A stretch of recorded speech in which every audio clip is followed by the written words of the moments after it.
Edward Wood was born in rural Alabama in 1927, the son of a former slave and the youngest of 24 children by his father. Growing on a farm, we were known as sharecroppers. We did a lot of cropping, but we did very little sharing. You're supposed to have gotten half of what you made, but you paid your bills out of your half, and by the time you finished paying your bill, there was nothing left. Edward's father died when he was just 12 years old, leaving an older brother to run the family farm where they raised cotton. And then you can't eat cotton.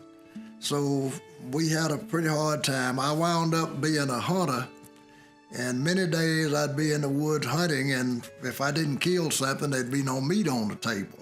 That year, the family made a profit of several $100s, but suffered the indignity of being evicted by an angry landlord who wanted the money for himself. Edward went to school in a church because there was no schoolhouse for black children. The nearest high school was 28 miles, and there was no busing for black students. Edward served in the Navy aboard two different aircraft carriers, the USS Natoma Bay and the USS Mission Bay. I went to Guam, to Manila, Subic Bay, and all down in the Philippines.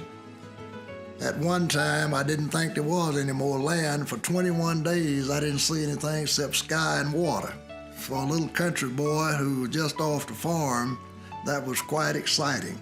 After the war, Edward moved to Anniston, Alabama. He found work as a local contract builder, got married, bought a house, and began raising a family in a still deeply segregated Alabama.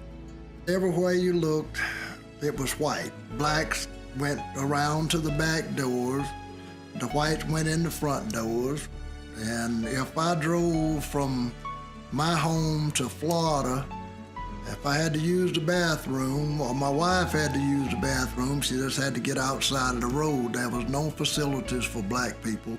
On Mother's Day, 1961, one of the Freedom Rider buses passed through Anniston, Alabama, and was burned to the ground by an angry white mob. I was going to take my wife out to dinner, being Mother's Day. When I got out the highway a few miles, I run right up behind the bus. And the bus had just stopped, and smoke was beginning to come from the bus. I understand that they threw what we call Molotov cocktails on the bus. It's a bottle with a rag and gasoline. And the people, the passengers, were laying all outside of the highway, crying and hollering, and it was not something that you want to see every day.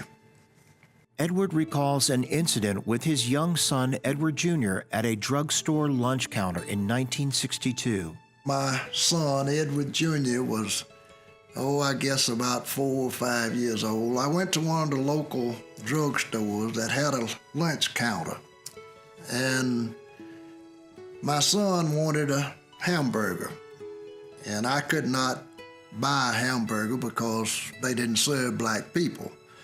So he started crying, and I just picked him up in my arms and walked out the door. And about the time I got to the door, somebody hollered and said, "Do you want something, boy?"